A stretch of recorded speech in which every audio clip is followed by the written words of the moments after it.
अथ मंत्रपाठः।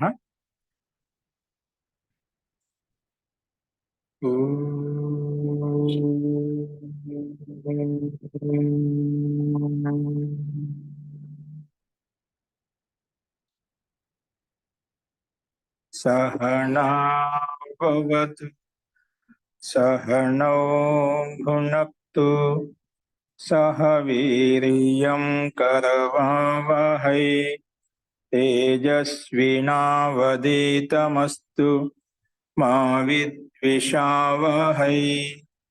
ओम शांति शांति शांति।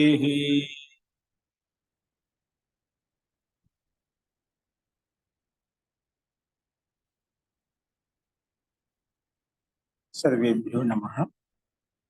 अंदरिकी नमस्कारम अंडी।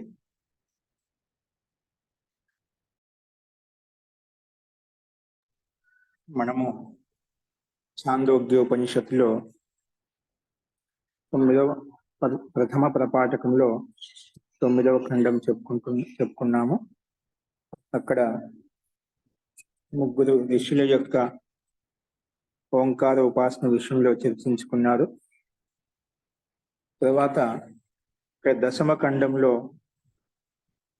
ఉషస్థి చాక్రయన్ యొక్క కథా భాగాన్ని దృష్టాంతాన్ని ఇక్కడ ప్రస్తావించబడుతుంది. ఆ కథ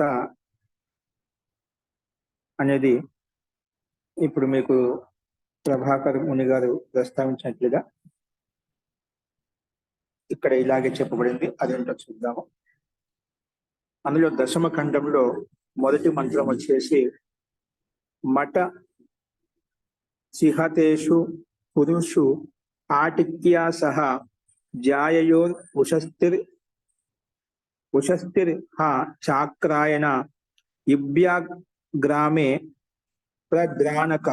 ప్రద్రాణక ఉవాచ మఠచీహతేషు పురుషు ఆటిక్యా సహ జాయయోర్ ఉషస్థి అంటే జాయయ ఉషస్థి అర్థం ఇక్కడ. జాయయోర్ ఉషస్థి చాక్రాయణ ఇభ్యగ్రామే ప్రద్రాణక ఉవాచ అంటే ఇక్కడ మఠచి హతేషు అంటే మనము పెద్ద పెద్ద వర్షాలు పడినప్పుడు ఏవైతే మనకు వడగాలులు అని చెప్పి పెద్దగా భయంకరంగా భారీ వర్షం కురుస్తుందో అంటే వడగళ్ళు పడతాయన్నమాట. అంటే మంచి ఐసుగళ్ళు పైంచి పడుతూ ఉంటాయి. అంటే భీభత్సమైనటువంటి ఆ మెరుపులతో మెరుస్తున్నటువంటి వడగళ్ళ వాన అంటాం కదా. ఆ రకంగా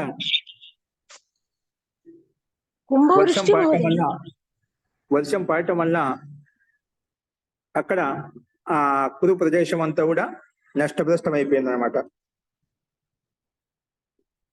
కాబట్టి నష్టభ్రష్టమైంది కాబట్టి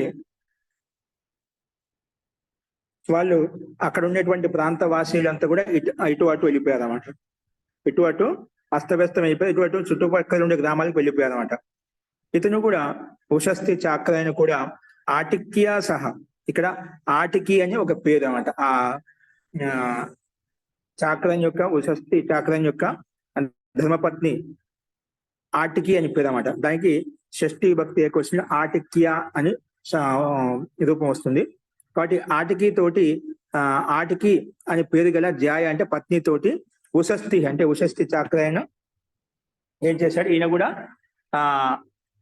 చాక్రాయను ఇభ్య గ్రామంలో ఉషస్థి చాక్ర అంటే ఉషస్థి పేరు చాక్రాయన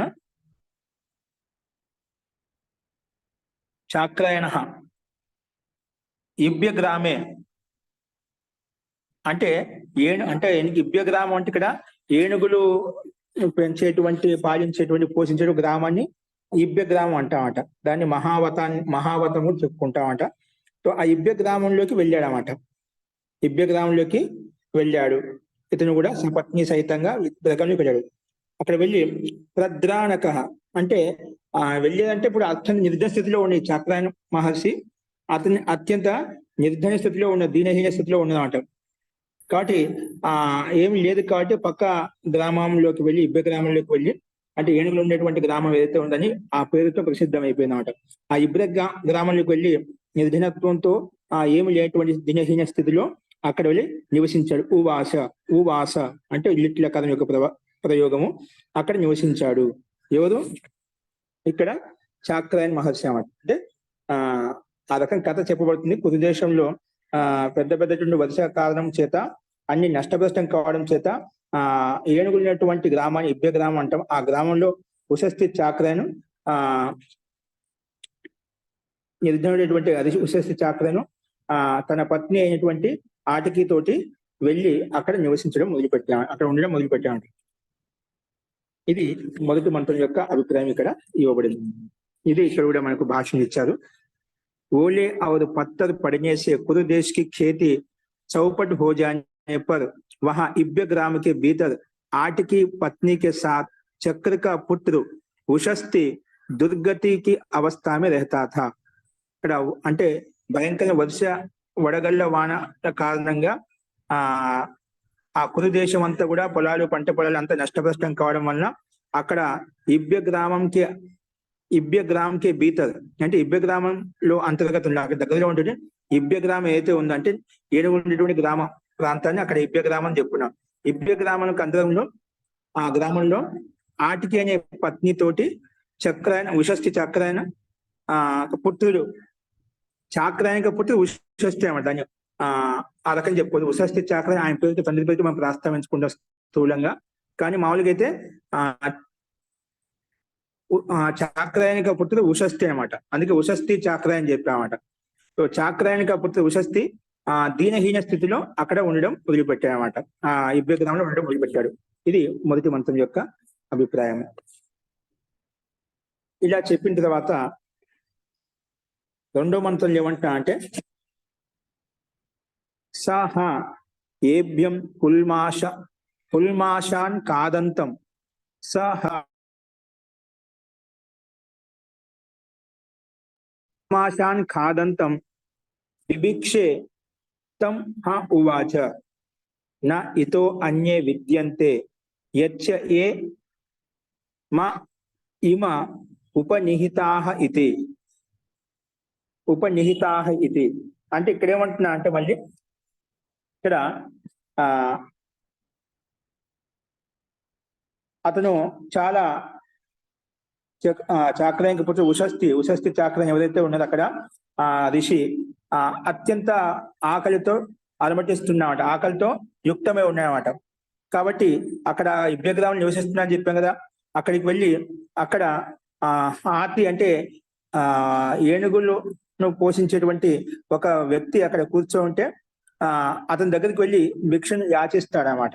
భిక్షను యాచిస్తా అంటే అతను కూడా పాపం ఇటువంటి ఇటువంటి పరిస్థితుల్లో అతని దగ్గర ఏం ఉండేది కాదు. అక్కడ అతని దగ్గర ఊడదంటే మనం అలసందు లాంటివి శనగలు లాంటివి ఏవైతే ఉన్నాయో అవి కూడా బాగా ఎండిపోయి ఆరిపోయి బాగా పుచ్చిపోయినటువంటి అంటే సామాన్యంగా అతని దగ్గర విశేషంగా ఏమిలో సామాన్యంగా ఉన్నటువంటి వాటినే తింటూ ఉంటేనా అతన్ని పోయి ఇతను యాచిస్తాడు. ఉషస్థి చాక్రాయను అతను యాచిస్తాడు, అడుగుతాడనమాట. అప్పుడు ఆయన నమ్రతాపూర్వకంగానే చెప్తామట, నా దగ్గర ఉన్నటువంటివి ఇవి కూడా ఈ రకంగా ఉన్నాయి అని చెప్పి, ఒకవేళ దీనికంటే ఇంక వేరే నా దగ్గర లేవు అని చెప్పి ప్రస్తావిస్తామట. ఆ విషయాన్ని నా దగ్గర లేవు, ఉన్నట్టు ఇవి అని చెప్పి ఉన్న వాటినే అవి ఉషస్థి చాక్రాయనకు ప్రస్తావిస్తాడు అంటే చూపిస్తాడనమాట. అది ఇక్కడ చెప్పాడు. ఏం చెప్పాడంటే సాహ ఏభ్యం కుల్మాషాన్ ఖాదంతం. అక్కడ ఏనుగు పాలించేటువంటి మహావతుడు అక్కడ ముందుగానే ఆ కుల్మాషాన్ని తింటూ ఉంటాడంట. అలసందులు శనగలు అంటున్నాం కదా, అవి తింటూ కూర్చొని ఉంటాడనమాట. అందుకే సహ ఇభ్యం అంటే చెప్పేదా ఏనుగులను పాలించేవాడు, పోషించేవాడు. ఇభ్యం కుల్మాషాన్ ఖాదంతం అంటే కుల్మాషాన్, ఇక్కడ కుల్మాషాన్ కుల్తి అంటాం. కుల్తి అంటే మనం ఎక్కువగా దీన్ని ఒక ఔషధం కింద ఎక్కువగా ఈ పప్పు ధాన్యం ఎక్కువ ఉపయోగిస్తాం. కుల్తి అంటాం, కుల్తీక దాల్. సో ఆ కుల్మాష ఏవైతే ఉన్నాయో అవి మన అలసందలకు సమానంగానే ఉంటాయట. వాటిని తింటూ ఉంటాడు అన్నమాట. అందుకే కాదంతం విభిక్షే, తింటూ ఉన్నటువంటి ఇబ్బి అనే వ్యక్తితోటి ఆ గ్రామ మహావతం తోటి అడుగుతాడు అన్నమాట. కాదంతం విభిక్షే, తింటూ ఉన్నటువంటి వ్యక్తిని ఇతను ఉషస్థి చాక్రను అతన్ని అడుగుతాడట, యాచిస్తాడనమాట. అప్పుడు ఆయన సమానం చెప్తాడట, నా ఇతో అన్యే విద్యంతే, ఇతో అన్యే నా విద్యంతే, నా దగ్గర ఇవే ఉన్నాయి, వీటికంటే వేరేటువంటి ఏమి లేవు. ఇవి కూడా బాగా అంటే దీంట్లో నీరసయుక్తమైనటువంటి రసరహితమైనటువంటి బాగా ఆదిపోయినటువంటి ఈ గింజలే ఉన్నాయి అని చెప్పి అది ఉన్న విషయాన్ని ప్రస్తావిస్తాయి. వీటికంటే ఎక్కువ లేవని చెప్తానమాట. అప్పుడు యత్స మే ఇమే ఉపనిహితాహ, ఎందుకంటే నా దగ్గర ఇమే ఉపనిహితాహ, నా దగ్గర ఉన్నవి ఇవే మాత్రమే. ఉపనిహితాహ ఉంచబడినటివి, నా దగ్గర దాచుకునేటివి ఇవి మాత్రమే ఉన్నాయి. ఉపనిహితమైనటువంటివి ఇక్కడ ఇవి మాత్రమే ఉన్నాయి, కాబట్టి వీటికంటే వేరేటివి ఏమీ లేవు అని ఇక్కడ ఈ 2వ మంత్రంలో ప్రస్తావించబడింది. కాబట్టి అతను ఆకలితో బాధపడుతూ ఆయన ఇంకా ఆగలేని పరిస్థితుల్లో ఏమి తీసుకోకపోతే, ఏమి అడగకపోతే, ఏం కడుపులో ఏమైనా తీసుకోకపోతేనే ఖచ్చితంగా ప్రాణహాని కలుగుతుంది, లేదంటే ప్రాణ నష్టం కలుగుతుంది అనే దుఃఖంతో బాధతో అతను ఏనుగు పాలకుడైనటువంటి ఇభ్యాన్ని తింటూ ఉంటే అతను పోయి యాచిస్తాడు. అతను ఉన్న విషయాన్ని, నా దగ్గర ఇవే ఉన్నాయి, వీటికన్నా ఎక్కువగా ఏమి లేవు అని చెప్పి ఆ విషయాన్ని ఇక్కడ ప్రస్తావించాడు అన్నమాట. ఉలువలండి, ఉలువలు అంటాం తెలుగులో, ఉలువలు అని చెప్తాం. ఒక కులుమాష అంటే ఉలువలు. ఇవి మనకు కడుపులో ఏదో రాళ్ళు పడ్డాయని చెప్తుంటాం కదా మనం, అటువంటి దాటికి ఈ ఉలువలు బాగా నానబెట్టుకుని తింటేనే అది కరిగించేస్తాను, దాన్ని వేడి తోసేస్తాయి అన్నమాట ఉలువలు. అవి ఔషధంగా బాగా వాడుతూ ఉంటది అన్నమాట. అస్తు उसने गुने हुए उड़द खाने वाले महावत से याचना की, అతను అంటే ఉషస్థి చాక్రను గునే హుయే ఉడదు అంటే అవి వేయించినటువంటి లేదంటే ఎండిపోయినటువంటి ఆరిపోయినటువంటి అలసందలను లేదా ఉలువలను తింటున్నట్టు మహావతుడు అంటే ఏనుగు పాలకుడు ఎవరైతే ఉన్నదో తింటూ ఉంటే అతను యాచించాడంట. తబ్ ఉస్నే ఉసుచే కహా, అప్పుడు అతడు అతనితో చెప్పాడు, ఇన్ జూటే ఉడదోంకే శివ మేరే పాస్ ఔర్ నహీ హై, ఈ ఉచ్చిష్టమైనటువంటి ఎంగిలైనటువంటి అలసందులు మాత్రమే, ఈ శనగలు మాత్రమే, ఉలువలు మాత్రమే నా దగ్గర ఉన్నాయి, వీటికంటే వేరేది ఏం లేవు. తినేటివి నా దగ్గర ఉన్నాయి, నా దగ్గర ఏం లేవు. జో కుచ్ ఏకత్ర థే వే సబ్ కే సబ్ తో మేనే భోజన పాత్రమే రఖ్ లియే హై, ఎందుకు నా దగ్గర ఏవైతే ఉన్నాయో అన్ని ఈ భోజన పాత్రని మొత్తం పెట్టేసుకున్నామాట. అంటే తీసి పెట్టుకోలేదు, ఏ పాత్రలో తింటున్నామో అవన్నీ కూడా నా పాత్రలోకి వచ్చేసాయి. ఉచ్చిష్టం అంటే ఎట్లంటే ఇక్కడ మనం కొన్ని మన ప్లేట్లకి ఏ వచ్చినాయంటే అవి ఖచ్చితంగా ఉచ్చిష్టం అయిపోతాయి. మనం దాచుకుని కొన్ని పక్కన ఉన్నాయనుకోండి, అవి ఉచ్చిష్టంగా చెప్పమాట. అలాగే నేను పక్కన దాచుకొని అంటూ ఏం లేదు, ఏవైతే ఉన్నాయో మొత్తం కూడా ఈ ప్లేట్లు నేను తీసుకున్నాను, ఇవే తింటున్నాను, ఇవే ఉన్నాయి, ఒకవేళ నువ్వు కావాలంటే నేను ఇవి ఇచ్చేస్తా అని చెప్పి ఆ విషయాన్ని ప్రస్తావిస్తున్నాను. దగ్గర ఇంక లేవంటే అయితే అంటే ఇస్తాము చెప్పలేదు, నా దగ్గర ఉండేది ఇవే ఉచ్చిష్టమే ఉన్నాయి, ఇంకా లేవు అని చెప్తాడు అన్నమాట. ఉపనిహిత అని చెప్పి స్పష్టంగా చెప్పాడు, నా దగ్గర ఉన్నటి ఉపనిహిత ఉంచబడేటువంటి ఈ పాత్రలో ఉండేటివి మాత్రమే ఉన్నాయి, వేరే ఎక్కువ దాచినవి కానీ పక్కన పెట్టేవి కానీ లేవు అని ఈ 2వ మంత్రంలో ప్రస్తావించామట. సరే, ఆ మాట చెప్పినప్పుడు ఉషస్థి చాక్ర ఏమంటున్నారు చూడండి, ఏతేషాం మే దేహి, ఏతేషాం మే దేహి ఇతి హ ఉవాచ తాన్ అస్మై ప్రదదౌ అంత అనుపానం ఉచ్చిష్టం వై మే పీతం స్యాత్ ఇతి హ ఉవాచ. అంటే ఏ దేశం మీది అయితే పర్వాలేదు, అయినా పర్వాలేదు, ఆ వాటిలోంచి నాకు ఇవ్వు, అవే నువ్వు తింటున్నవి ఏవైతే ఉన్నాయో అవే నాకు ఇచ్చేసే, ఉచ్చిష్టమైన పర్వాలేదు, ఎంగిలైనా పర్వాలేదు, అవే నాకు ఇచ్చేసే. ఏ దేశం మే దేహి, అవే నాకు ఇవ్వు. ఎందుకంటే తాన్ అస్మై, ఆ మాట అడగానే తాన్ అంటే ఆ కుల్మాసులు ఆ ఉలువలు ఏవైతే ఉన్నాయో అస్మై ప్రదదౌ అంటే అతని ఇప్పుడు చాక్రాన్ని ఉషస్థి చాక్రానికి అవి ఇచ్చాడు, ఆ ఉలువల్ని ఇచ్చాడు అనమాట. ఏవైతే తింటున్నాడో అంత దగ్గర ఉన్నటివే అవి ఇచ్చాడు.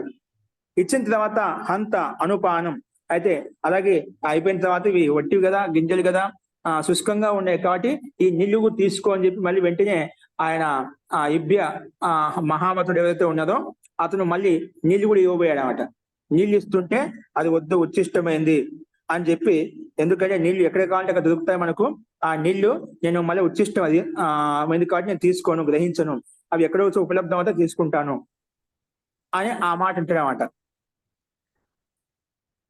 అనుపానం అంటే అనుపానం అంటే పశ్చాత్పానం, అనుపానం అంటే మన తిండి తర్వాత పానం చేస్తాం కదా, అంటే తాగుతాం కదా, దాన్ని అనుపానం అంటామట. ఆ నీళ్లను అనుపాన శబ్దంతో ప్రస్తావించుకున్నామట ఇక్కడ, అనుపానం.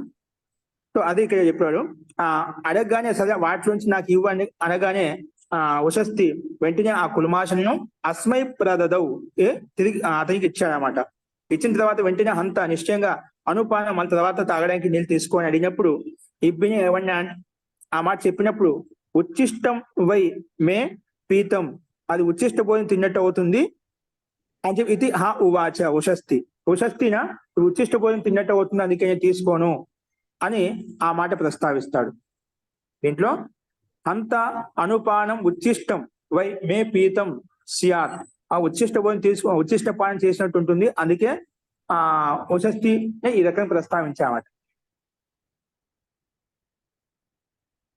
తు ముజే ఇనిహేహి దేదో, సరే నువ్వు నీ దగ్గర ఉండేటువంటి ఏవైతే ఉన్నాయో ఉచ్చిష్టం అంటున్నావు కదా, అవే నాకు ఇచ్చేసాయి. ఉషస్తినే కహ, ఉషస్తి ఆ రకంగా ప్రస్తావించాడు. మహావతుడు ఎవరైతే ఉన్నారో అతని దగ్గర ఉన్నటువంటి ఏవైతే ఉన్నాయో ఉసే దేదియ అని అవి ఇచ్చేసాడు అనమాట. అవి కహ ఇచ్చి కహ యహ అనుపాన్ బి లేలో, అంటే అనుపానం అంటే ఈ నీళ్లు కూడా తీసుకో అని చెప్పి ఇచ్చిన వెంటనే ఇవి కూడా ఉన్నాయి తీసుకో అంటే ఇస్పర్ ఈ మాట చెప్పినప్పుడు అనుపానం తీసుకున్నప్పుడు నీళ్లు తీసుకున్నప్పుడు ఇస్పర్ వహు బోలా ఏం చెప్పాడంటే ఇస్ లేనేసే మేరే ద్వారా నిశ్చయి ఉచ్చిష్ట జల్ పియా జాయేగా, ఒకటి తీసుకుంటే నేను ఉచ్చిష్ట భోజనం చేసినట్టు అవుతుంది.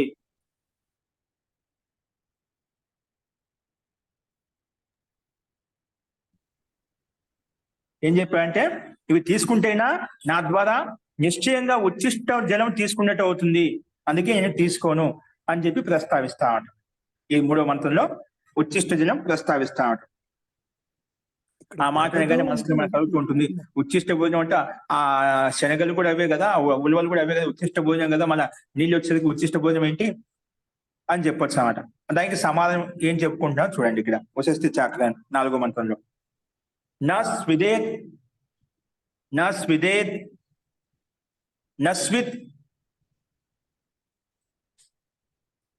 ఇక్కడ నస్విత్ ఏ అపి, నస్విత్ ఏతే అపి ఉచ్చిష్ట ఇది నావా, ఉచ్చిష్ట ఇది నావా అజీవిష్యం ఇమాన్ నా ఖాదాన్ ఇది, ఇమాన్ ఉచ్చిష్ట నా ఖాదాన్ అంటే ఇమాన్ అఖాదన్, ఇక్కడ అఖాదన్ శబ్దం అనేది బహువచనంలో ఉన్నమాట. ఇక్కడ నస్విత్ ఏతే అపి ఉచ్చిష్టాహ ఇది న వై అజీవిష్యం ఇమాన్ అఖాదన్, ఒకవేళ ఇమాన్ నా అఖాదన్, ఇమాన్ కుల్మాషాన్ నా అఖాదన్, ఈ కుల్మాషాన్ ఈ ఉలువలను ఈ అలసలను నేను తినకపోతేనా అజీవిష్యం నేను జీవించలేను, అంటే నేను చనిపోతాను. ఇవి తింటే నేను ప్రాణరక్షణ ఉంటున్నామట. కానీ జలము తీసుకున్నా అనుకోండి అంటే అది ప్రాణాపాయ స్థితిలో రెండో వికల్పం లేదు కాబట్టి నేను ఇలాగ ఉచ్చిష్టం భోజనం కూడా ప్రాణరక్షణ కొరకు తీసుకోవాల్సి వస్తుందన్నమాట. అంటే ఆపత్తి కాలంలో రెండో వికల్పం లేదు, అది కూడా తీసుకోకూడదు, రెండో వికల్పం కావాలి. దానికంటే శ్రేష్టమైన ఏంటి ప్రాణం, కాబట్టి ప్రాణం ఉంటే ఏదైనా చేసుకోవచ్చు, కానీ ప్రాణం రక్షించుకోవాలి ఏదో ఒక రకంగా ముందు ఆ ఉచ్చిష్ట భోజనమైనా తీసుకున్నాను. అందుకే ఒకవేళ తీసుకోకపోతే ఇమాన్ కుల్మాషన్ అఖాదన్, ఒక తినకపోతేనా నా అజీవిష్యం, ఒక జీవించను అంటే చనిపోతాను.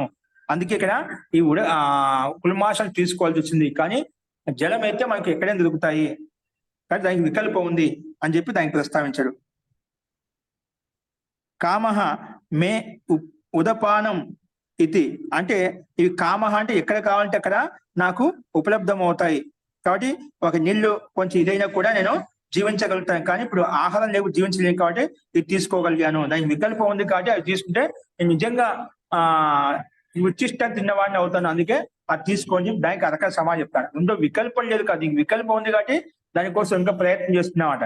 ఎక్కడో చోట ఉన్నాయి కాబట్టి స్వయం పురుషార్థం చేత దాన్ని పొందడానికి ప్రయత్నం చేస్తున్నాడు. దీన్ని బట్టి ఏమవుతుంది, మన ప్రాణాపాయ స్థితిలో అవసరాన్ని బట్టి మనం ఆ స్థితి తీసుకోవచ్చు. కొన్ని మనకు ధర్మ విరుద్ధంగా ఉన్నప్పుడు, అంటే దాంట్లో శ్రేష్టమైనది ఏది, దాంట్లో శ్రేష్టం ఏమిటి, దాన్ని చూసి ప్రాణాలకే ఇదే అవుతున్నప్పుడు మనం ఆ స్థితిలో మనం అలా చేయొచ్చని ఒక సంకేతం ఇక్కడ కనిపిస్తున్నమాట. కాబట్టి ఇక్కడ ఆ హాతివంతుడు ఎవరైతే ఉన్నారో ఏ రకంగా ప్రస్తావించా అంటే, నువ్వు కులమాషలు తీసుకున్నావు కదా, అవి కూడా ఉచ్చిష్టమైనవే. ముందు నీళ్లు నాకు వద్దని చెప్పేదా, అటువంటప్పుడు నువ్వు తీసుకునే కులమాసలు కూడా ఉచ్చిష్టమైనవే. అవి నీకు నీళ్లు ఎలా ఉచ్చిష్టం అనిపిస్తున్నాయి నీకు అని ఆ రకంగా అడిగినప్పుడు దానికి సమాధానంగా, ఆ ఉలువలు తీసుకోకపోతే, ఉచ్చిష్టమైన భోజనం తీసుకోకపోతే నా ప్రాణాలకే ముప్పు వస్తుంది, కాబట్టి ప్రాణాలే ఆగిపోతాయి, అందుకే నేను తీసుకున్నాను. ఇది ఉవాచ, ఆ రకంగా ఉశస్తిని ప్రస్తావించాడు. కానీ కామహ మే ఉదపానం ఇది, కానీ కామహ అంటే పర్యాప్తంగా నాకు ఎక్కడ కావాలంటే అక్కడ అన్ని చోట్ల కూడా మనకు ఈ జలం అనేది నీళ్ళు దొరుకుతాయి, కాబట్టి ఆ విషయంలో అవి ఉచ్చిష్ట భోజనం అవుతుంది, అవి తీసుకోకూడదు, కాబట్టి అందుకే తీసుకోలేదు అని చెప్పి దానికి ఈ రకంగా సమానం చెప్తామట.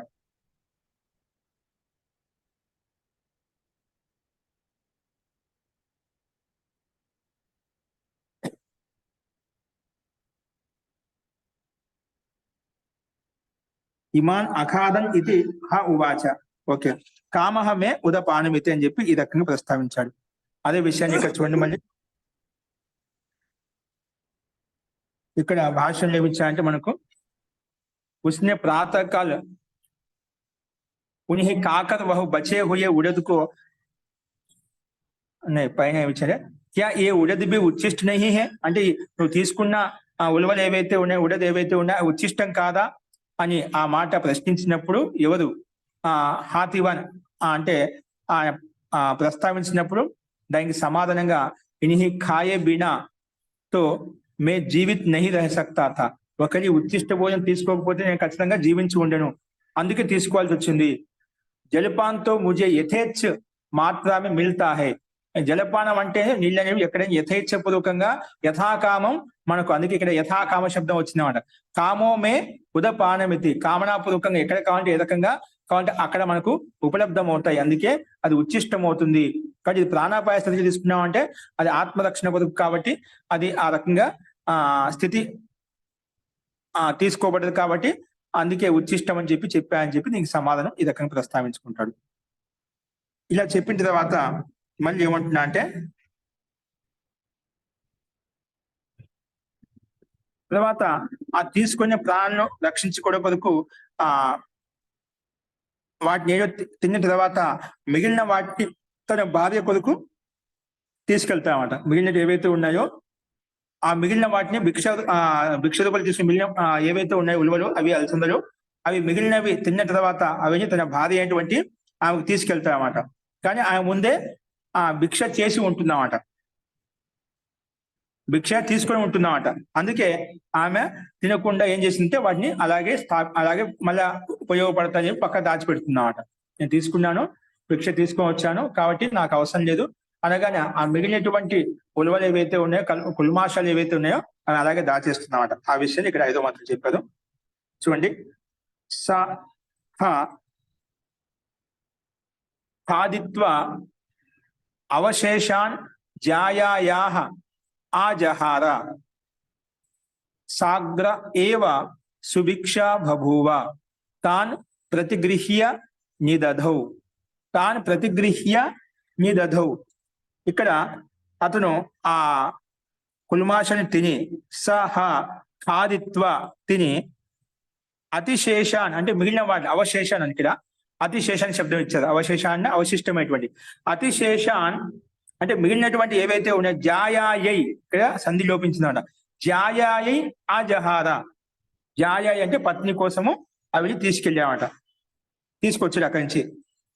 స అగ్రే ఏవ సుభిక్ష బభూవ, స అగ్రే ఏవ సుభిక్ష బభూవ అంటే ఇక్కడ ఆ ముందుగానే, అగ్రే అంటే ముందు కదా, ముందుగానే ఆ భిక్ష గ్రహించి ఉంది అంటే తీసుకొని ఉన్నది, కాబట్టి తీసుకొని ఉంది. సుభిక్ష బభూవ, ఆ భిక్ష అన్ననే తీసుకొని ఉన్నదనమాట, తిని ఉన్నదనమాట. అందుకే తాన్ ప్రతిగృహ్య, అవి తీసుకుని ఆ కుల్మాషాన్ని తీసుకొని ఇబ్బే దగ్గర తీసుకుని ఆ కుల్మాషాన్ని తీసుకొని అవి తన భర్త అయినటువంటి ఉషస్థి చాక్రం దగ్గర తీసుకొని ప్రతిగృహ్య తీసుకొని నీ దధవు అంటే వాటిని సురక్షితంగా దాచిపెట్టింది, సురక్షితంగా ఉంచింది అనమాట. నీ దధవు వాటిని మళ్ళీ ఎప్పుడైనా పనికి వస్తాయని చెప్పి వాటిని తర్వాత పనికి వస్తాయని చెప్పి నీ దధవు నిశ్చయంగా వాటిని స్థాపించింది, ఒక చోట పెట్టింది అనమాట. తర్వాత సరే ఆ రోజు ఆ పూట గడిచింది. తర్వాత నెక్స్ట్ లేవుగా అదే ప్రాణం రక్షించుకున్నాడు. ఎందుకంటే ప్రాణాపాయ స్థితిలో ఉండేది కదా, అవి తినకపోతే ప్రాణాలు పోయేటివి. ఏదో రకంగా ఆ కుల్మాషాన్ని తిని శనగలు ఉడదు అంటే అలసందలు తిని ఆ ప్రాణం రక్షించుకున్నాడు. ఆ రోజు రాత్రి అలా గడిచిపోయింది అన్నమాట. తర్వాత ఉదయం లేగానే మళ్ళీ ఏదైనా ఈరోజు మళ్ళీ ప్రాణం రక్షించుకున్నాం, మళ్ళీ లేచి నిలబడి మళ్ళీ వెళ్ళాలంటే ఏదైనా పని చేయాలంటే నాకు కొంచెం శక్తి కావాలి. శక్తి కావాలంటే ఏదో తినాలి కదా. కాబట్టి ఏమైనా ఉంటేనా తిని నేను బయటికి ఏదైనా పని చేసి ఆ జీవన నిర్వహణ కొరకు ఏదైనా తీసుకొని వస్తాను, సంపాదించుకొని వస్తాను, ఏదో యజ్ఞయాగాలు చేసి అని అనుకుంటూ ఉంటాను అన్నమాట. ఏమైనా ఉంటే దాన్ని సంపాదించుకొని వస్తాను అని ఆలోచిస్తుంటే అప్పుడు ఆమె చెప్తుంది, నా దగ్గర నువ్వు ఇచ్చినవి ఇక్కడ కుల్మాషాలు ఉన్నాయి, అవి తినేసి మీరు వెళ్ళండి అని చెప్పి ఆ రకంగా ప్రస్తావిస్తున్నమాట. అదేంటో ఆ ప్రసంగం చూడండి. ఇక్కడ ప్రాతః, ఇక్కడ చూడండి దీని ఒక భాష. उन्हें काकर वह बचे हुए उड़द को अपनी पत्नी के लिए ले आया. పత్ని తీసుకొచ్చాడు. ఒక పైడే खूब भिक्षा प्राप्त कर चुकी थी. ఆ ముందుగానే బాగా తీసుకొని ఉండేదన్నమాట. అతః उसने उन्हें लेकर रख दिया. వాటిని తీసుకొని పెట్టింది. अस्तु सः प्रातः संजिहान उवाच यत् एतान् अन्नस्य लभेमहि धनमात्रान् राजसौ यक्ष्यते सा मा सर्वैर् ऋत्विजैर् ప్రణీతే ఇది. సర్వే ఋత్విజైః ప్రణీతే ఇది అంటే ఇక్కడ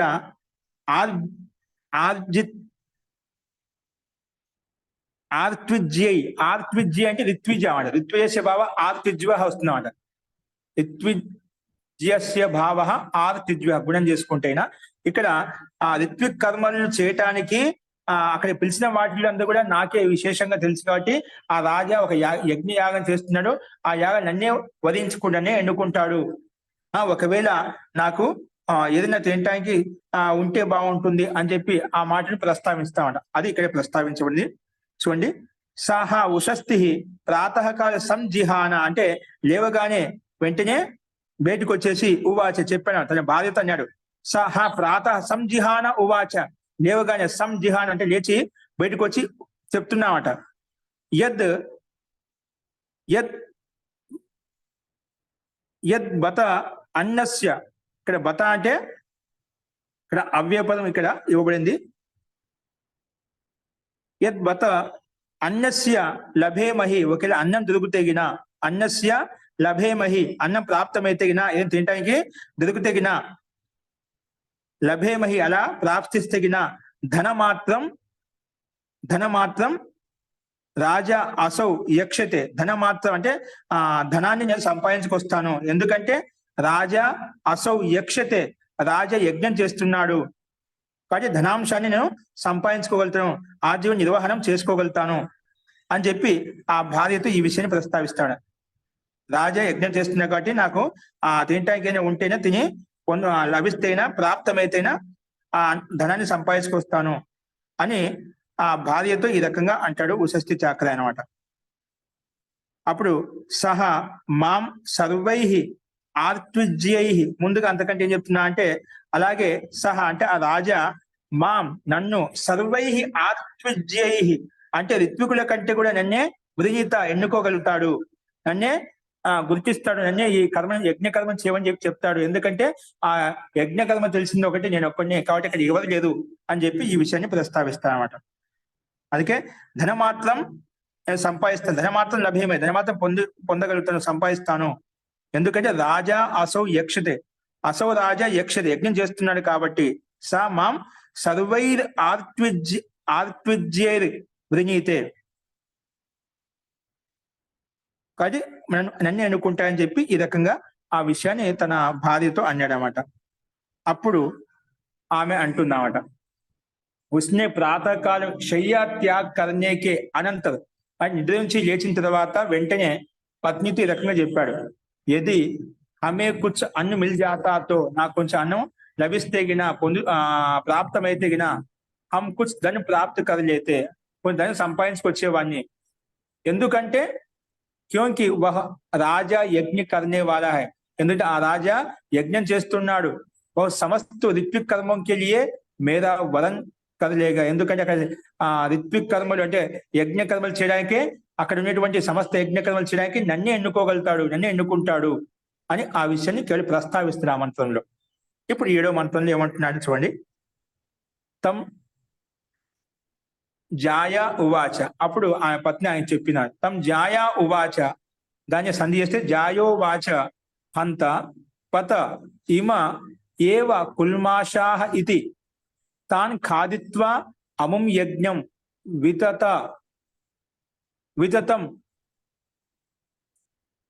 వితతం అంటే ఇక్కడ ఈ కుల్మాషాలను తిని,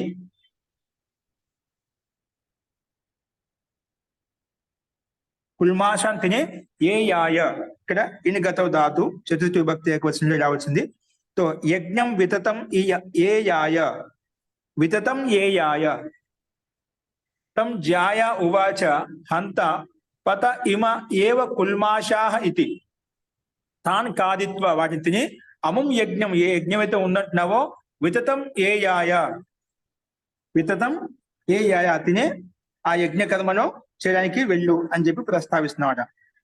తం జాయ, పత్నినే, జాయ అంటే పత్ని, ఉవాచ చెప్పింది, ఏం చెప్పింది, హంత నిశ్చయంగా, పతే అంటే ఏ పతే, పత శబ్దం ఇక్కడ పతిని సంబోధిస్తుంది, హే పతే, హే పతిదేవ్, ఇమే ఏవ కుల్మాష, ఈ కుల్మాషాలు నా దగ్గర ఉన్నాయి, నువ్వు ఇచ్చావు కదా నాకు, అవి నేను ముందే భోజనం చేసి ఉన్నాను కాబట్టి, తిని ఉన్నాను కాబట్టి నాకు తినలేదు, ఇలాగే అవి ఉంచబడ్డాయి కాబట్టి ఇమే ఏవ కుల్మాషాః ఇది తాన్ ఖాదిత్వ, వాటిని తిని అముం యజ్ఞం, ఏది యజ్ఞం ఉన్నట్టున్నావో వితతం అంటే విస్తృత విశాలమైనది ఏ యాయ,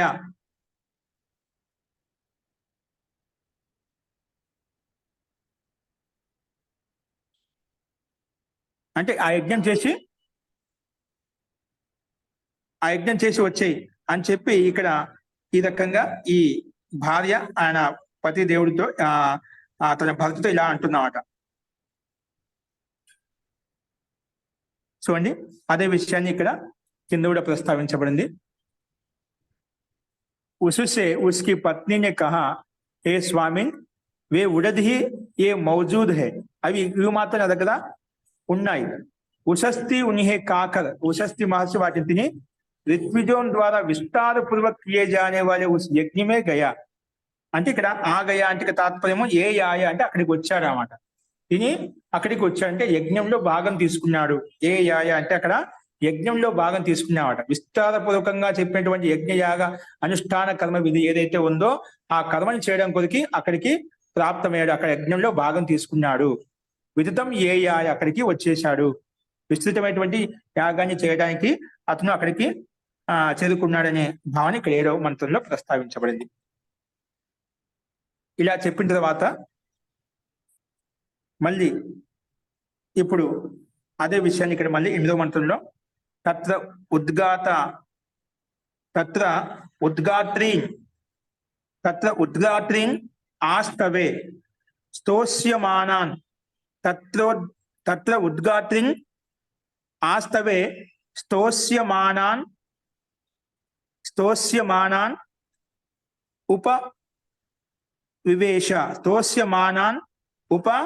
ఉపవివేశ సహ ప్రస్తోతారం ఉవాచ. ఇది ఒకే చరణంలో చెప్పబడింది. తత్ర ఉద్గాతాను మూల పదం తీసుకున్నాయి ఇక్కడ. తత్ర ఉద్గాతృన్ ఆస్తావే ఉద్గాతృన్ ఆస్తావే స్తోష్యమానాన్ ఉపవివేశ సాహ ప్రస్తోతారం ఉవాచ. అతను నిశ్చయంగా ఆ యజ్ఞంలో ఉద్గాత రూపంలో, అంటే ఉద్గాత అంటే సామవేదం యొక్క బ్రాహ్మణుడు ఉద్గాత అంటాం. అంటే సామవేదం సంబంధించిన క్రియాకలాపాలు ఏవైతే ఉన్నాయో ఆ ఉద్గాత సంబంధించి సామవేదం సంబంధించిన బ్రాహ్మణుడు ఉద్గాతనే చేయగలుగుతాడు అనమాట. ఆ ఉద్గాత ఆస్తవే అంటే స్తుతికి స్తుతించడానికి, అంటే అక్కడ అద్వది ఆ కర్మలు యజ్ఞయాగకంలో యజుర్వేదం యొక్క బ్రాహ్మణుడు అద్వదియు ఆయన ఆ దేవతలను సామవేదంలో ఉన్నటువంటి దేవతలందరినీ కూడా ఆహ్వానిస్తుంటామట.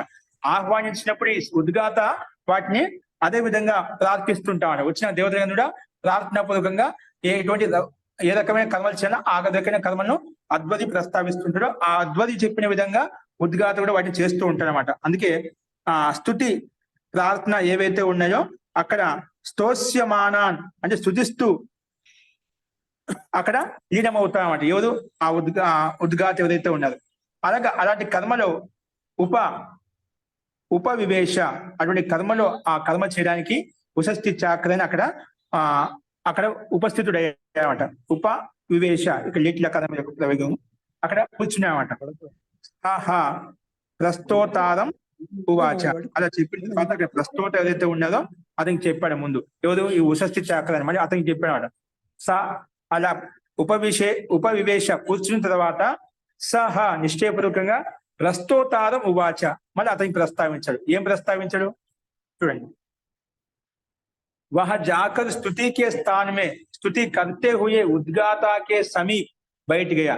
అక్కడికి వెళ్ళి స్తుతికే స్థానం అంటే స్తుతించడానికి స్థానం ఏదైతే ఉంటుందో అంటే దేవతలను ఆహ్వానించడానికి స్తుతించడానికి ఒక స్థానం విశేషం ఉంటుందంట. అక్కడ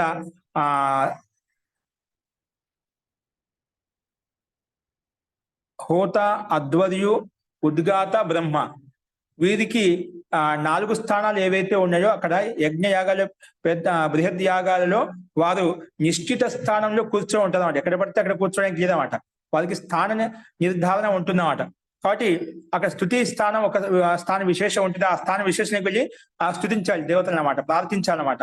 కాబట్టి ఆ స్థానంలో వెళ్ళి ఆయనకు తెలుసు కాబట్టి ఉషస్థి చాకన ఆ యజ్ఞయాగాన్ని ప్రవేశించి ఆ స్థాన విశేషం అయితే ఉందో స్తుతి స్థాన విశేషం అయితే ఉందో అక్కడ కూర్చునేమాట. అందుకే స్తుతి కర్తే హుయే ఉద్గాత వంకే సమీప్ ఆ స్తుతించేటువంటి ఉద్గాత ఎవరైతే ఉన్నదో వాళ్ళ దగ్గర వెళ్ళి కూర్చున్నాయన్నమాట.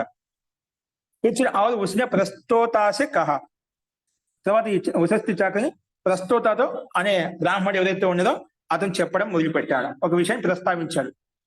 అంతకు ముందు అంటే కర్మను ప్రారంభించడానికి ముందు ఒక విషయాన్ని ప్రస్తావించాడు. ఏం ప్రస్తావించాడని ఇక్కడ మన 9వ మంత్రంలో మళ్ళీ ఇవ్వబడింది అన్నమాట. ఏం ప్రస్తావించాడంటే ప్రస్తోతః యా దేవత ప్రస్తావం అన్వాయత్త ఆయత్త దాని సంధి చేసుకుంటే అన్వాయత్త తాం చేత్ అవిద్వాన్ ప్రస్తోస్యతి మూర్ధాతే విపతిష్యతి ఇది. ఇక్కడ ఏమంటున్నా అంటే హే ప్రస్తోత అంటే ఇక్కడ ఉషస్థి చాకరి అంటున్నాడు. హే ప్రస్తోత ఏ దేవత ప్రస్థాన సంబంధి ఏ మంత్రాలు చెప్పబడ్డాయో అంటే ఏ దేవతను ఆహ్వానిస్తున్నామో ఏ దేవతని అయితే మనం పిలుస్తున్నామో ఆ దేవతా సంబంధి కర్మ అయితే ఉందో మంత్రం ఏదైతే ఉందో దానికి సంబంధించిన క్రియాకలాపాలు ఏవైతే ఉన్నాయో దానికి సంబంధి తెలిసి ఉండాలి, విషయం ప్రస్తావించి ఉండాలన్నమాట. తెలియకుండా చేస్తే ఆ విధంగా తెలియకుండా చేస్తే ఏమవుతుందంటే నువ్వు అవమాన పాలవుతావు అన్నమాట. అంటే అవమాన పాలవుతావు అంటే మూర్ధ విపతిష్యతి నీ మస్తకం కింద పడుతుంది అంటే లజ్జాతో సిగ్గుతో కింద పడుతుంది. తాత్పర్యం అక్కడ అంటే మనము యజ్ఞ యాగాలు చేస్తున్నప్పుడు ఆ కర్మ అంటే ఉద్గాత కావచ్చు, బ్రహ్మ కావచ్చు, అద్వది కావచ్చు, ఎవరైనా కానీ అక్కడ ఆ యజ్ఞానుష్ఠానంలో పాల్గొనేటువంటి బ్రాహ్మణులు ఎవరైతే ఉన్నారో ఆయా దేవతలకు సంబంధించిన క్రియ గతివిధి తెలిసి ఉండాలి. తెలియకుండా నువ్వు ఏదో ప్రస్తావించడానికి ప్రయత్నం చేస్తే గినా అక్కడ నువ్వు అవమాన పాలవుతావు. నీ మూర్ధాన్ని అనేది కింద పడుతుందంటే లజ్జాతో అదే అక్కడ తాత్పర్యం. అక్కడ మన యొక్క అవిద్య అనేది అక్కడ మనకు తెలియదని చెప్పి విషయ ప్రస్తావన మనకు తెలుస్తుంది. కాబట్టి తెలియకుండా చేస్తే ఏమవుతుందంటే ఆ కర్మ కూడా ఫలించదు. ఆ కర్మ యొక్క ఫలితం కూడా మనకు ఉపయుక్తం కాదు. కాబట్టి తెలిసి చేయాలి, లేకపోతే నీ మూర్ధ కింద పడిపోతుంది, తల కింద పడుతుంది, సిగ్గు తల వంచుకోవాల్సి వస్తుంది అనే భావంతో ముందు చెప్పామట. ఏ ప్రస్తుత నేను ఏ దేవతను ఆహ్వానిస్తున్నా ఆ దేవతకు సంబంధించిన నువ్వు ఏ బ్రాహ్మణ్ణి పిలిచావు కదా, ఆ బ్రాహ్మణు ఆ దేవతకు సంబంధించి కర్మ తెలిసి ఉండాలి. తెలియకుండా చేస్తే అది అంటే యజ్ఞ ఫలితాన్ని ఇవ్వదు. అది ఆ కర్మ అయుక్తపూర్వకంగా ఉంటుందని చెప్పి ఇక్కడ ప్రస్తోతకు ప్రస్తావించండి ఇక్కడ ఉషస్థి చాక్ర అనమాట. అదే విషయాన్ని ఇక్కడ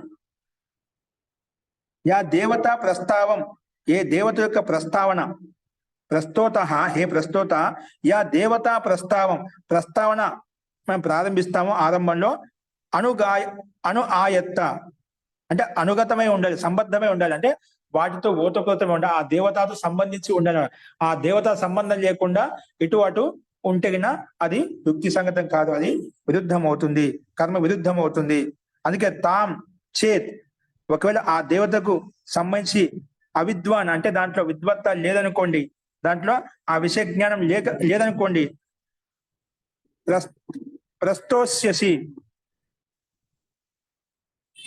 అంటే ఆ విషయ సంబంధి జ్ఞానం లేకుండా ప్రస్తోస్యసి ప్రస్తావన చేస్తే గిన మూర్ధాతే విపతిష్యతి, ఆ ప్రస్తావనకు సంబంధించి ఆ దేవతకు సంబంధించి విషయ జ్ఞానం లేకుండా నువ్వు ప్రస్తావిస్తే గినా చెప్తే గిన అది నీ తలను కింద పడేస్తుంది, అంటే నీ అవమాన పాలన చేస్తుంది అని చెప్పి ఇక్కడ ఈ 9వ మంత్రంలో ఉషస్థినే ముందుగానే ప్రస్తావించారన్నమాట. అలాగే ఇలా చెప్పిన తర్వాత ఇది ఒక మంత్రం చూడండి, 10వ మంత్రము. స్క్రీన్ కనిపించదు మోదీ. हे प्रस्तोतः जो देवता प्रस्ताव भक्ति में अनुगत है, यदि तू उसे बिना जाने प्रस्तावना करेगा तो तेरा मस्तक गिर जाएगा.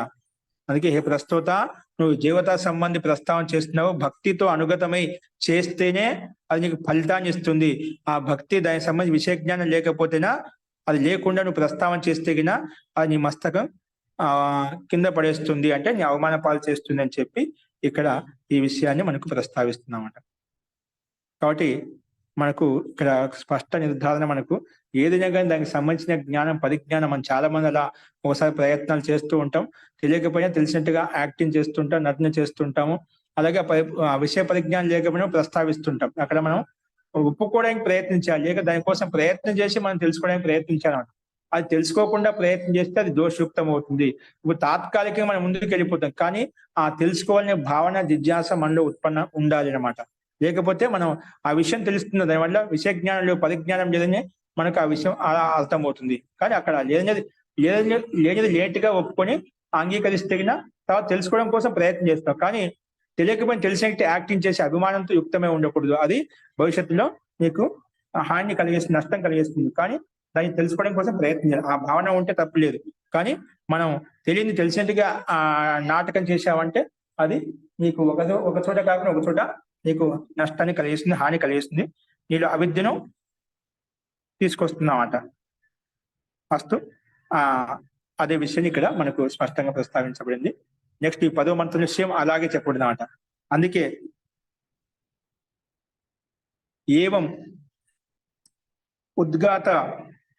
ఏమేవ ఉద్గాతారం ఉవాచ. అలాగే ముందు ప్రస్తోతకు చెప్పాడు. ఏం చెప్పాడు అక్కడ ఉషస్థి చాక్రని, మనం ప్రస్తోతాను ఏ దేవతను సంబంధి కర్మ చేస్తున్నావు, ఆ దేవత సంబంధం తెలిసి ఉండాలి, దాని యొక్క పరిజ్ఞానం తెలిసి ఉండాలి, లేకపోతున్నా నీ మూర్ధ విపతిష్యతి అని చెప్పామట. ఆయన చెప్పిన తర్వాత మళ్ళీ ఎవరికి చెప్తున్నాడు, ఉద్గాతం చెప్తున్నామట. అంటే ఋగ్వేదం యొక్క సామవేదిక బ్రాహ్మణుడు ఉద్గాతం చెప్తున్నామట. ఏవమేవ ఉద్గాతారం ఉవాచ. ఉద్గాతం చెప్పాడన్నమాట. ఏ ఉద్గాత యా దేవత ఉద్గీతం అన్వాయత్త, ఏ దేవతకు సంబంధించి ఉద్గీతం ఏదైతే ఉందో అన్వాయత సంబద్ధమై ఉంటే దాంట్లో ఓతప్రోతమై ఉండాలన్నమాట. తాం చేత్ అవిద్వాన్, అలా లేకుండా అవిద్వాన్ అంటే ఆ దేవత సంబంధించి లేకుండా ఉద్గాస్యతి, నువ్వు ఉద్గాన రూపంలో దాన్ని వ్యక్తం చేస్తావు, అభివ్యక్తం చేస్తావు, ఉద్గానం చేస్తావో అప్పుడు మూర్ధాతే విపతిష్యతి, నీ మూర్ధ కింద పడుతుంది, లజ్జాతో తల వంచుకోవాల్సి వస్తుంది. కాబట్టి మూర్ధతే విపతిష్యతి అని చెప్పి ఇక్కడ ఉద్గాత కూడా ఆ ఉద్గాత సంబంధి కర్మ విశిష్ట విధానం ఏదైతే ఉందో సంబద్ధమై ఉండాలి, యుక్తమై ఉండాలి, లేకపోతే అది నీలో అవమాన పాలు చేస్తుందని చెప్పి ఇక్కడ ఈ మంత్రంలో ప్రస్తావించబడింది 10వ మంత్రంలో. అందుకే ఇसी प्रकार उसने उद्गाता से भी कहा, ఉద్గాతతో కూడా ఇదే విషయాన్ని ప్రస్తావించారు. ఏ ఉద్గాత జో దేవత ఉద్గీత మే అనుగత హై, ఏ దేవత ఉద్గీతంలో అనుగతమైందో ఇది తూ ఉసే జానే బినా, ఆ దేవతా విషయంలో తెలుసుకోకుండానే ఉద్గానం చేస్తే గిన తో తేరా మస్తక్ గిరి జాయగా, నీ మస్తకం తల కింద పడిపోతుంది అనే భావంతో ఇక్కడ ప్రస్తావించబడింది. అంటే అక్కడ మనం అవమాన పాలితం, తెలియకుండా తెలిసినట్టుగా చెప్పి చేస్తున్నది అది కర్మ ఫలించదు కాబట్టి దోషపూర్ణం అవుతుంది. అందుకే ప్రాచీన కాలంలో ఏదైనా కర్మ చేస్తేనా ఒక నమ్మకం, విశ్వాసం, ఈ కర్మ చేస్తే ఖచ్చితంగా జరుగుతుంది. ఎందుకంటే నిష్ఠ, శ్రద్ధ, భక్తితో ఉండేవాళ్ళు. ఇప్పుడు మనకు సమాజంలో, దేశంలో అంతటా కూడా నాటకం, ఎక్కువ నాటకమే, డ్రామా చేస్తున్నాం. అంటే నాటకమైన జీవాన్ని జీవిస్తున్నాం. అంటే అవాస్తవంలో ఒకసారి మనం జీవించేస్తున్నాం అండి. చాలా మటుకు ఎక్కువ శాతం అందరూ అలాని కాదు, అలాగ మనం ఒక జీవితాన్ని అలాగా మాయామయ జీవనం జీవుతున్నాం అంట. అలాగే నాటకమైన జీవనం మనం ఔపచారికమైన జీవనాన్ని గడుపుతున్నాము. అది మనకు వ్యక్తిగతంగా ఆత్మ కళ్యాణం ఇవ్వదు, వ్యక్తిగతంగా మనకు మనం మోసం చేసుకుంటూ అవుతుంది. కాబట్టి ఇక్కడ ఈ రకంగా ఉద్గాత కూడా ప్రస్తావించాడు, ఉషస్థి చాక్ర అనమాట. అలాగే ప్రతిహర్త కూడా ప్రస్తావిస్తాడు. ఇది ఒక మంత్రం ఉంది, చూసుకోండి. ఇది స హ ఉవాచ,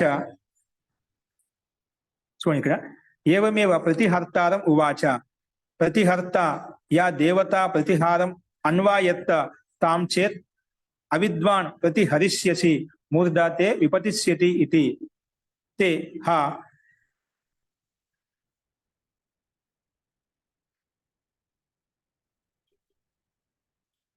తే హ సమరథాః తూష్ణిం ఆసాం చక్రిరే. తే హ సమారథాః తూష్ణిం ఆసాం చక్రిరే అని ఇక్కడ ఈ రకంగా ప్రస్తావించబడింది. అలాగే ఇక్కడ ఏం చెప్పా అంటే అదే విధంగా, ఏ విధంగా ప్రస్తుతకు చెప్పాడు, ఉద్గాతకు చెప్పాడు, అలాగే ఏవమేవ ఇదే రకంగా ఇదే విధంగా ప్రతిహర్త ఎవరైతే ఉన్నారో ఆయన కూడా పిలిచి ప్రస్తావం. ప్రతిహర్తారం ఉవాచ ఏం చెప్పాడంటే, హే ప్రతిహర్త యా దేవత, ఏ దేవతకు అయితేనా ప్రతిహారం అంటే సామగానం చేస్తున్నావో, అన్వాయత్త అది దానితో సంబంధమై ఉండాలి, దాంతో యుక్తమై ఉండాలి, ఓతప్రోతమై ఉండాలి. తాం చేత్ అవిద్వాన్, ఒకవేళ ఆ దేవత కాకుండా ఆ భిన్నంగా ఉండి నువ్వు ప్రతిహరిష్యసి, నువ్వు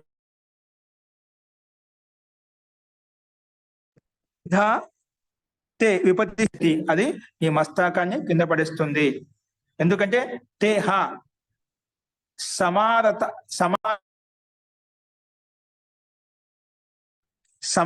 సమారథాః అంటే ఆ పనులు నిలబడిపోతాయి. ఎందుకంటే ఒక కర్మ సరిగా లేకపోయినా కూడా మిగిలిన కర్మలను కూడా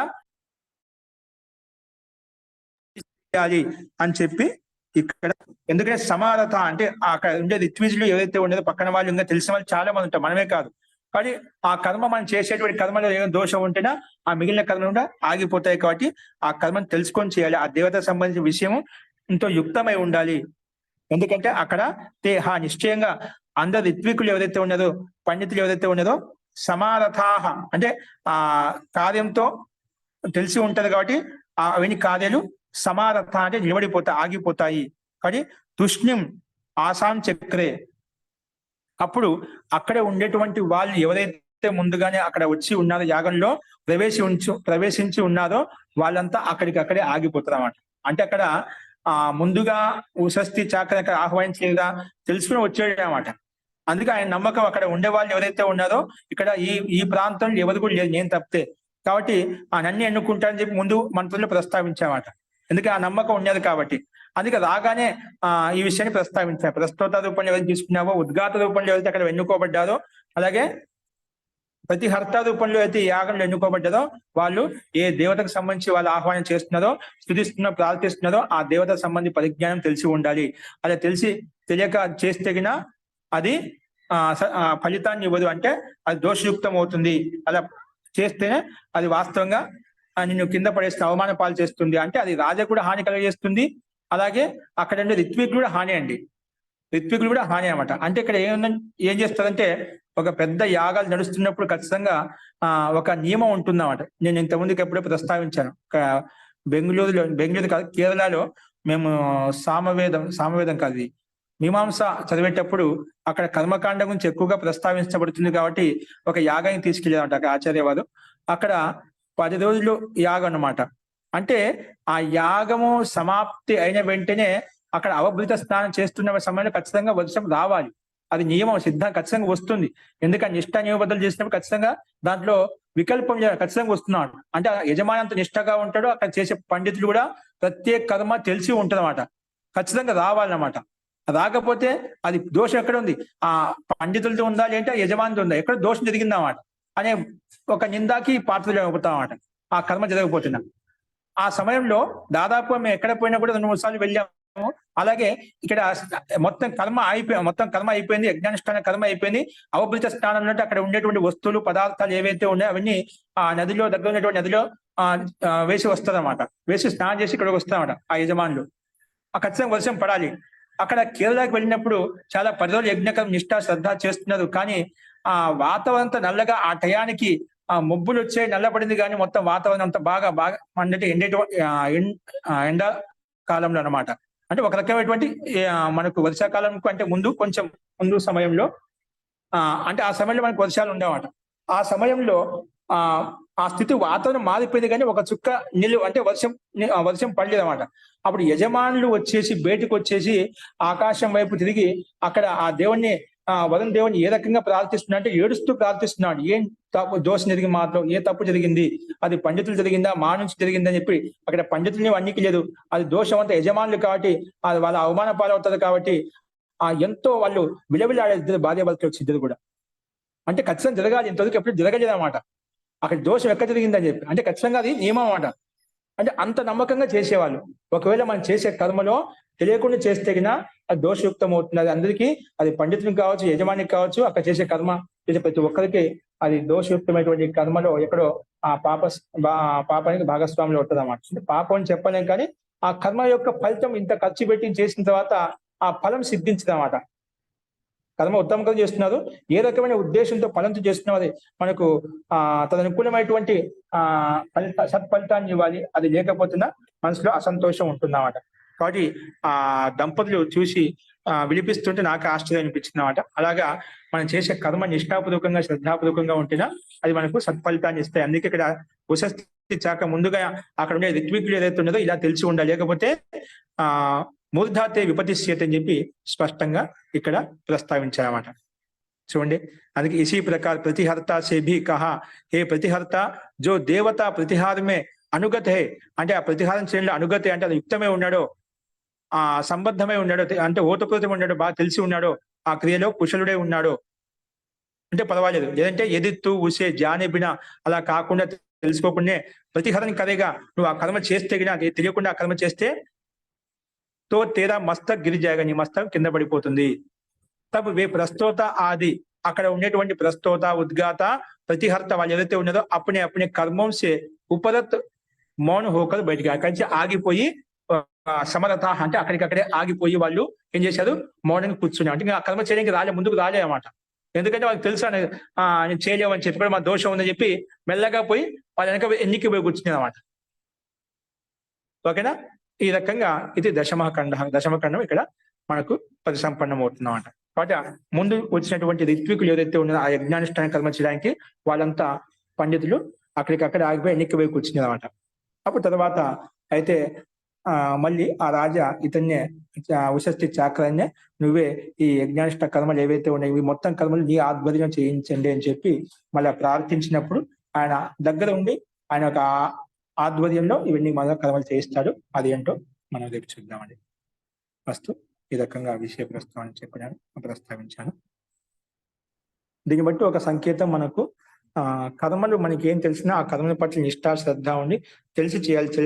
తెలియకుండా చేస్తే కానీ అది మనకు ఇక్కడ తాత్కాలికంగా నీకు సత్ఫలితాన్ని ఇవ్వచ్చు కానీ అది భవిష్యత్తులో నీకు ఫలితాన్ని ఇవ్వదు. కాబట్టి మనం దాన్ని యథార్థంగా తెలుసుకొని ఆ కర్మ చేయాలనేది మనకు స్పష్టంగా సంకేతం చెప్పబడుతుందన్నమాట. ఫస్ట్ అంటే మహాదేవుడు మనం కర్మ చేసినప్పుడు పూర్తిగా అందులో లగ్నమై చేస్తేనే దాని తలకు ఫలితం వస్తుంది అన్న అర్థమే కదా మహోదయ. అవునండి, లగ్నమై చేయాలి, తెలిసి చేయాలన్నమాట. లగ్నమైనా కూడా మన దానికి యథార్థ జ్ఞానం లేకపోతే ఆ దోషయుక్తం ఉంది. కానీ లగ్నం కావాలి, లేకపోతే తెలిసిందే మన లగ్నం కాగలుగుతాం. లగ్నం అయ్యా అంటే చాలా విషయాలు తెలిసే ఉంటుంది, దాని సందేహం లేదు. ఒక విషయం లీనం అవుతున్నాడంటే అక్కడ దాని యథార్థ జ్ఞానం తెలిసే ఉంది. తెలుసుకొని చేయాలి. తెలిసి చేసినప్పుడు ఆ లగ్నమైనప్పుడు దాంట్లో ఆ శక్తి సామర్థ్యం ఆ వ్యక్తికి కలుగుతుంది. అదే విధంగా మన ఈ ఉపాసన విషయంలో కూడా దాంట్లో మనం లీనం కావాలి. మనం చేస్తూ ఉన్నాను దాని పట్ల ఆ కర్మ పట్ల అత్యంత ఉత్సాహం కలుగుతుందన్నమాట. ఆ కర్మ పట్ల లీనం కాలేకపోతున్నామంటే మనం చేసే కర్మలో ఎక్కడో దోషం కలుగుతుంది. అందుకే మనం లోపలికి ధ్యానంలోకి ప్రవేశించలేకున్నాం. ఉద్గీతాన్ని ఉపాసన చేయలేకపోతున్నాం. ఎందుకు చేయలేకపోతున్నాం? ఎక్కడో దోషం కలుగుతుంది. ఆ దోషాన్ని వెతుక్కోవాలన్నమాట. లేకపోతే మనం ఆ కర్మలో రసవత్తత ఉంటేనా, దాంట్లో సార్థకత ఉంటేనా, దాంట్లో కర్మ నిష్ఠ శ్రద్ధాపూర్వకం ఉందంటే ఖచ్చితంగా లోపల ప్రవేశిస్తాం. దాంట్లో వికల్పం లేదన్నమాట. ఎక్కడో పొరపాటు జరిగినప్పుడు, దాంట్లో మన కర్మలో దోషం ఉన్నప్పుడు అది ఎక్కడ అని చెప్పి వెతికి మనం ప్రయత్నం చేయాలి. అంతేగాని నేను రోజు చేస్తున్నాను కదండి, నిష్ఠాపూర్వకంగా నన్ను కదిలించలే దేవుడు అంటే, నువ్వు తప్పు చేస్తున్నావు దేవుడా అంటే ఎలా అవుతుంది? గాలిలో దీపం పెట్టి దేవుడా అంటే ఎలా అవుతుంది? అలా అవుతుంది మన కర్మ కూడా. చేస్తున్నావు కానీ అది యథార్థంగా విధి విధానం తెలిసి చేయాలి. లేకపోతే నేను అన్ని చేస్తున్నా, నిష్ఠ ఉంది, శ్రద్ధ ఉంది అని చెప్పి మనం ఏ రకంగా చేయాలో, విధి విధానంగా చేయాలో అది తెలుసుకోకుండా చేస్తే అది మన దోషం అవుతుంది, పరమాత్మ యొక్క దోషం కాదు. ఓకేనా? అది గాలిలో దీపం లాగా అన్నమాట. అస్తు. అందుకే యత్నే కృతే నా సిద్ధ్యతి కోత్ర దోష అని మన శ్లోకము చెప్తున్నాడు. యత్నం చేసినప్పుడు కూడా సిద్ధించకపోతే దోషం ఎక్కడో లేదు, అది మనలో ఉంది. ఆ దోషాన్ని తెలుసుకొని మనం ప్రయత్నం చేయాలి. తెలుసుకొని జిజ్ఞాస ఉండాలి మనలో. కాబట్టి ఆ రకమైన ప్రయత్నం చేయాలి. ప్రత్యేక కర్మ పట్ల నిష్ఠా శ్రద్ధతో యుక్తమై చేయాలి, తెలుసుకొని చేయాలి. అస్తు. ఈ రకంగా దశమకం. బిభిక్షే అంటే ఇక్కడ లిట్లకారమా మహోదయ? బిభిక్షే అంటే బిభిక్షే జీ అవునండి, ఆత్మీయపదంలో. కానీ ప్రదదౌ అంటే ఏంటి మహోదయ? ప్రదదౌ అంటే అది ఏ లకారం మహోదయ? దాదాతు ధా ఇవ్వడే అన్నమాట, దాదాతు. ఓకేనా? ప్రదదౌ అంటే అది ఏ లకారం వస్తుంది మహోదయ? అది లిట్లకారం ఇవిడ. లిట్లకారం. అస్తు మహోదయ. అస్తు. ఇంకా ఆరో దాంట్లో ప్రతిగృహ్య నిదదౌ అని వచ్చింది మహోదయ. ప్రతిగృహ్య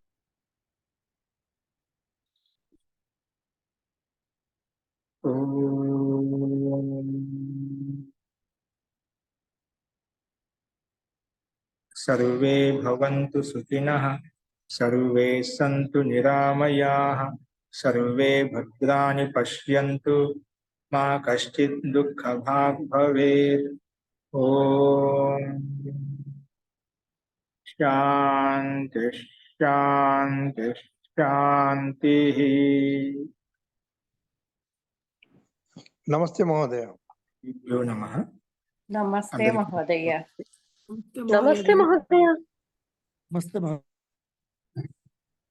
నమస్తే మహోదయ.